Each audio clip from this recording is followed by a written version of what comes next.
नमस्कार, अंदर की बात के साथ मैं हूं अनवी। कर्नाटक विधानसभा चुनाव के बीच राज्य में अमूल का बहिष्कार करने के मुद्दे पर गुजरात के मुख्यमंत्री भूपेंद्र पटेल ने अपनी चुप्पी तोड़ी है। भूपेंद्र पटेल ने सूरत में कहा कि यह पूरा विवाद ही गलत है। कर्नाटक में अमूल के बहिष्कार की कोई जरूरत नहीं है। क्या कहा मुख्यमंत्री भूपेंद्र पटेल ने, क्यों ये मुद्दा अब चुनावी मुद्दा बन गया, देखते हैं स्पेशल रिपोर्ट अंदर की बात में। कर्नाटक में नंदिनी बनाम अमूल की लड़ाई के बीच गुजरात के मुख्यमंत्री भूपेंद्र पटेल ने अपनी प्रतिक्रिया दी। मुख्यमंत्री भूपेंद्र पटेल ने इस विवाद को गैर जरूरी बताते हुए कहा कि कर्नाटक में अमूल के बहिष्कार की कोई जरूरत नहीं है। भूपेंद्र पटेल से जब यह पूछा गया कि कर्नाटक में नंदिनी बनाम अमूल की लड़ाई चल रही है, तो उन्होंने कहा यह पूरा विवाद बेमतलब है। मुख्यमंत्री सूरत के नवसारी में विकास कार्यों के लोकार्पण और शिलान्यास के लिए पहुंचे थे। कर्नाटक चुनावी मुद्दे में उतरे गुजरात के मुख्यमंत्री भूपेंद्र पटेल। कर्नाटक में इसी महीने के अंत में विधानसभा चुनाव होने वाले हैं। इसके बीच अमूल बनाम नंदिनी का मुद्दा गरमाया हुआ है। कर्नाटक में विधानसभा चुनावों के बीच नंदिनी और अमूल का मुद्दा चर्चा में बना हुआ है। हाल ही में कर्नाटक के दौरे पर गए कांग्रेस नेता राहुल गांधी बाकायदा नंदिनी के स्टॉल पर गए थे और नंदिनी डेयरी के प्रोडक्ट खाए थे।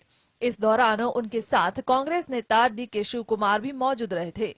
मुख्यमंत्री भूपेंद्र पटेल ने कहा है कि कर्नाटक में अमूल के बहिष्कार की कोई जरूरत नहीं है। दोनों सरकारी दूध उत्पादक संघों नंदिनी और अमूल के बीच विवाद हाल में शुरू हुआ। कर्नाटक में विपक्षी दल कांग्रेस और जनता दल ने आरोप लगाया है कि सत्तारूढ़ बीजेपी अमूल को दक्षिणी राज्य में अनुमति देकर नंदिनी को खत्म करना चाहती है। Bureau report, GS. विधानसभा चुनाव को लेकर कर्नाटक राज्य में नामांकन की प्रक्रिया जारी है, जिसकी अंतिम तारीख 20 अप्रैल को है।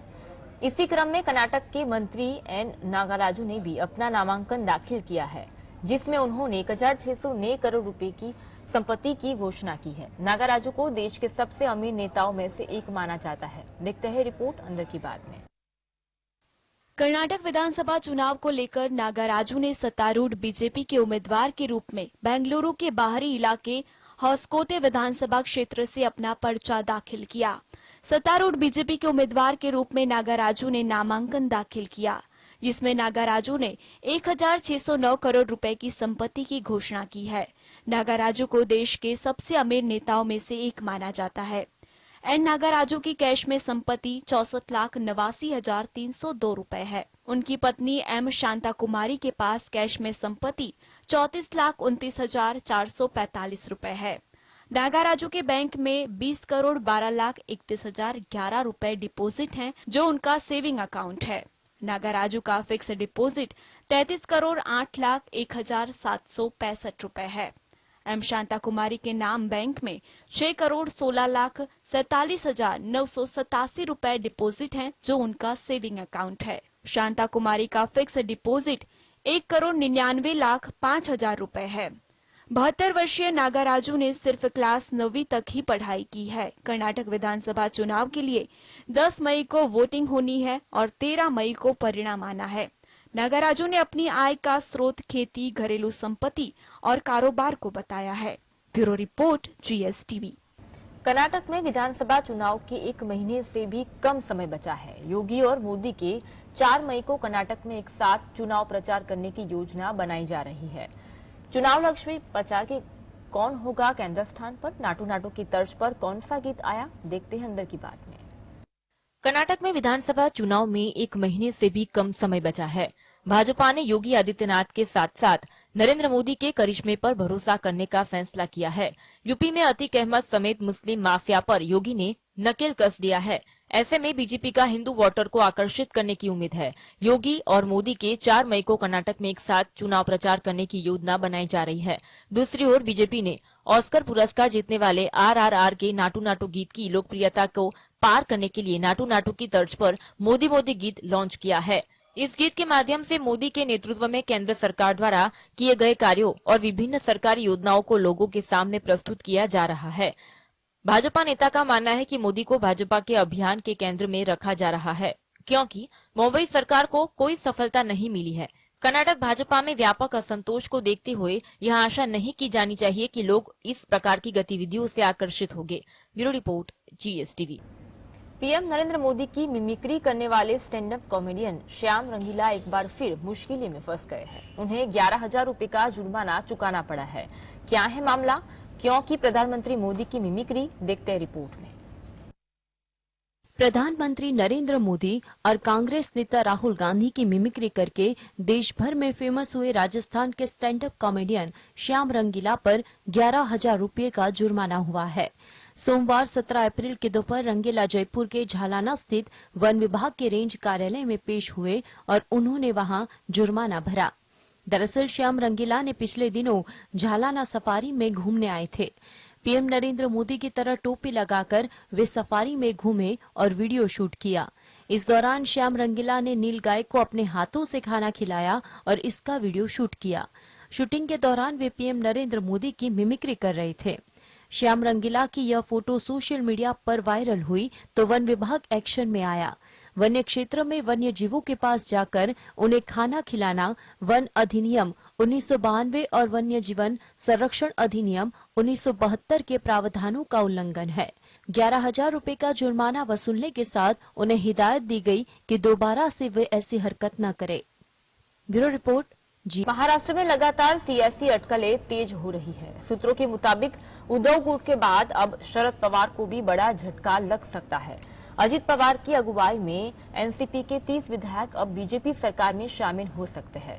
क्या है मामला, क्यों अचानक तैयार हो गए अजित पवार, कौन कौन जा सकता है पवार के साथ, आइए देखते हैं। महाराष्ट्र में आने वाले दिनों में बड़ा सियासी उलटफेर देखने को मिल सकता है। एनसीपी नेता अजित पवार के बीजेपी में शामिल होने की अटकलों के बीच यह बात सामने आ रही है कि अजित एक बार फिर से भाजपा शिंदे के साथ सहयोगी समर्थन जुटा रहे हैं। सूत्रों के अनुसार एनसीपी के 53 विधायकों में से लगभग 30 से 34 विधायकों ने अजित पवार को भाजपा के साथ हाथ मिलाने और शिंदे फडणवीस सरकार का हिस्सा बनने का समर्थन दे दिया है। एमवीए नेताओं में मतभेद और शरद पवार अजित पवार के बयानों के बाद एनसीपी के एनडीए में शामिल होने के कयास लगाए जा रहे हैं। वैसे भी अजित पवार का बीजेपी के लिए सॉफ्ट कॉर्नर किसी से छिपा नहीं है। वे 2019 विधानसभा चुनाव में एनसीपी की पार्टी लाइन से अलग जाकर फडणवीस के साथ सरकार बना चुके हैं। हालांकि शरद पवार के दबाव के बाद अजित पवार को वापस लौटना पड़ा। 72 घंटे में ही उन्होंने डिप्टी सीएम पद से इस्तीफा दे दिया था। जिन नेताओं का अजित पवार को समर्थन है उनमें प्रफुल्ल पटेल, सुनील तटकरे, छगन भुजबल, धनंजय मुंडे जैसे प्रमुख चेहरे शामिल हैं। वहीं प्रदेश एनसीपी अध्यक्ष जयंत पाटिल और जितेंद्र अवध बीजेपी से हाथ मिलाने के पक्ष में नहीं है।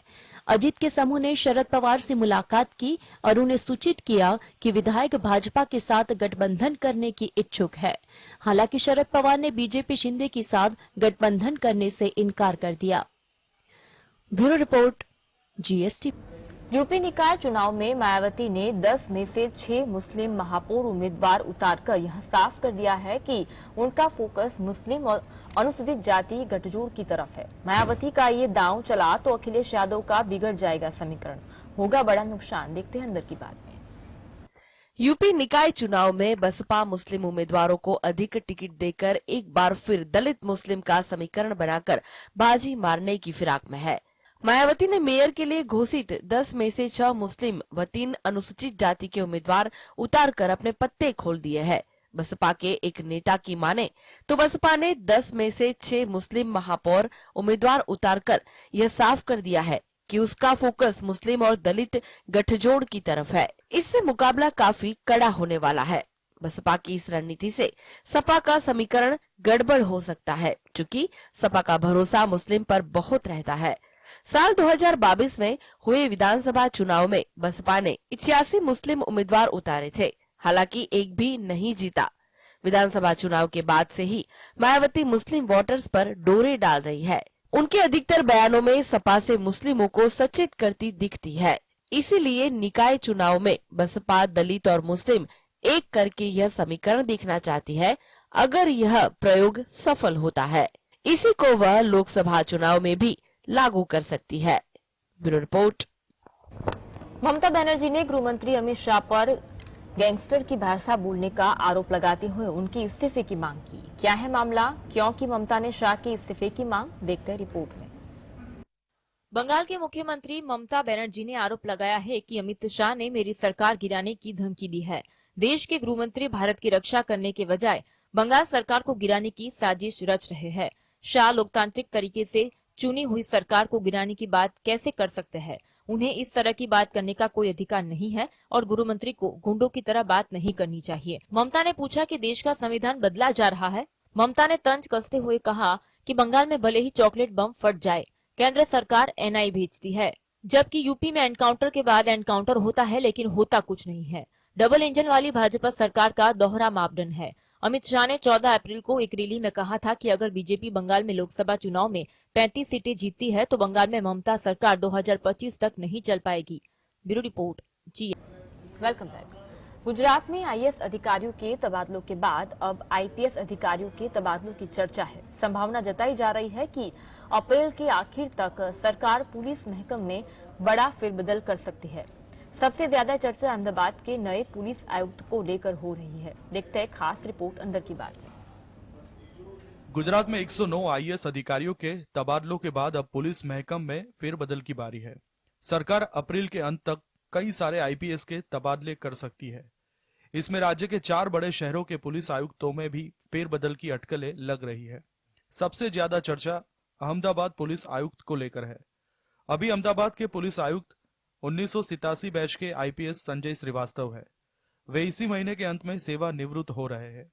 संभावना जताई जा रही है कि भूपेंद्र पटेल की सरकार एक ही बार में पुलिस महकमे में बड़ा फेरबदल कर सकते हैं। सरकार की तरफ से अभी कोई भी संकेत नहीं दिया गया है कि अगला पुलिस आयुक्त कौन होगा। फिर भी पुलिस महकमे में 3 नामों की चर्चा है।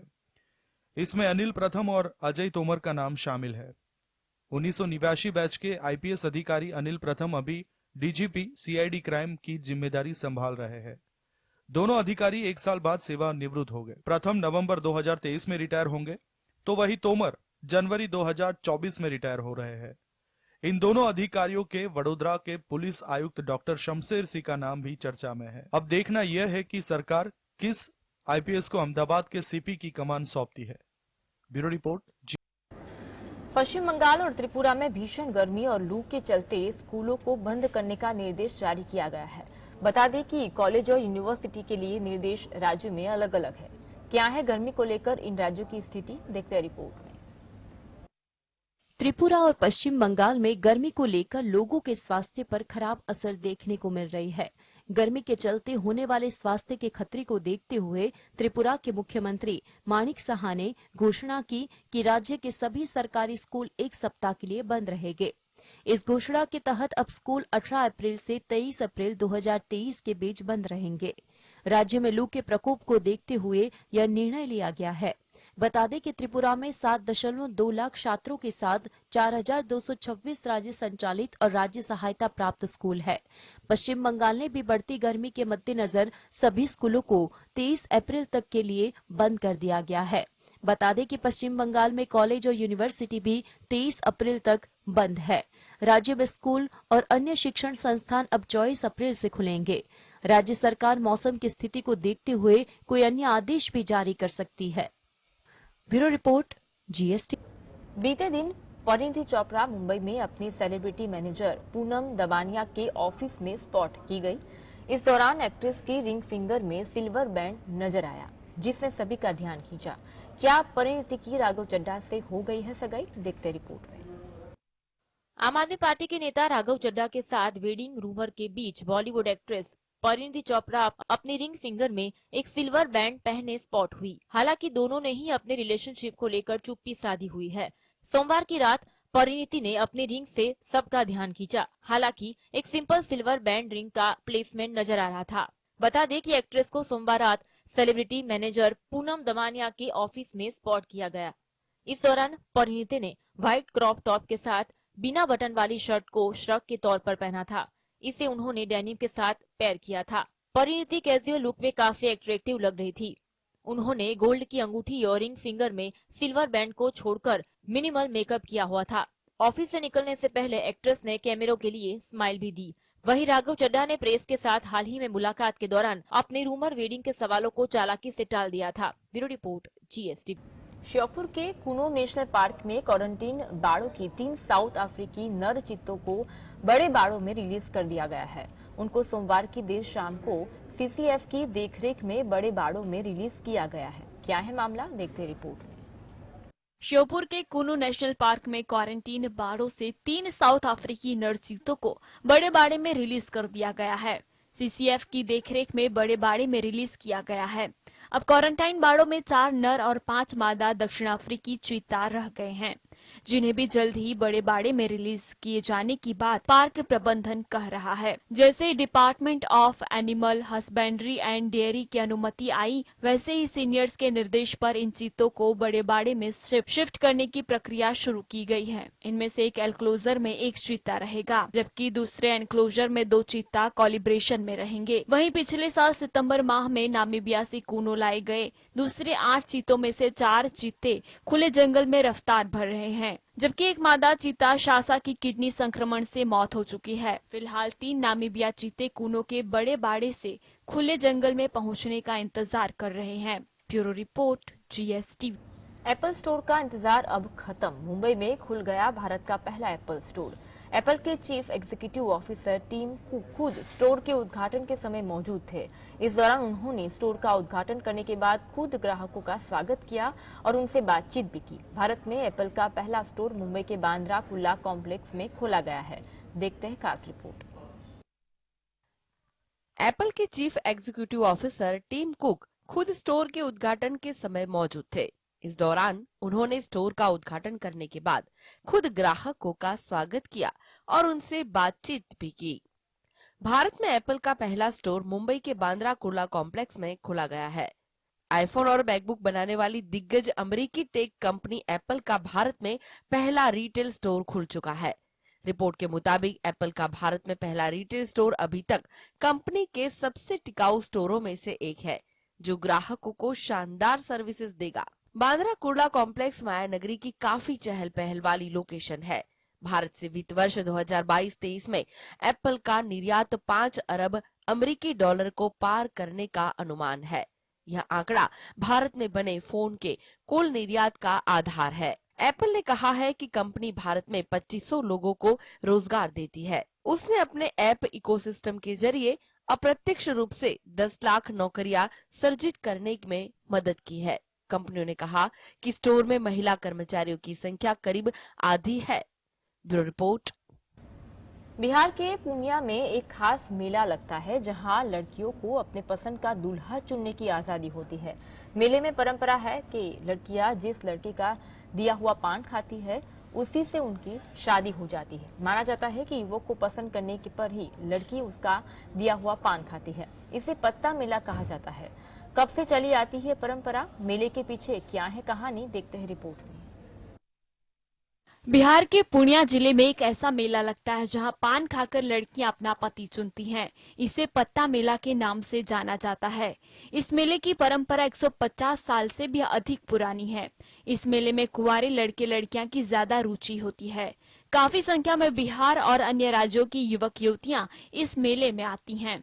इस मेले में लड़के अपने पसंद की लड़की को पान देकर शादी के लिए प्रपोज करते हैं। यह मेला मुख्य रूप से आदिवासियों के द्वारा लगाया जाता है। यही वजह है कि पूर्णिया के बनमनखी में लगने वाला पत्ता मेला का क्रेज न सिर्फ पूर्णिया बल्कि बंगाल और झारखंड के अलावा नेपाल में भी है। पत्ता मेले की शुरुआत बैसाखी सिरवा त्योहार से होती है। हालांकि एक शर्त भी होती है कि मेले में पसंद करने के बाद विवाह से इनकार करने वालों के लिए आदिवासी समाज के विधान के मुताबिक कड़े दंड का प्रावधान है। वे बताते हैं कि मेले में आए लड़के को जो लड़की पसंद आ जाती है तो फिर उसे वह प्रपोज करने के लिए पान खाने का ऑफर भेजता है।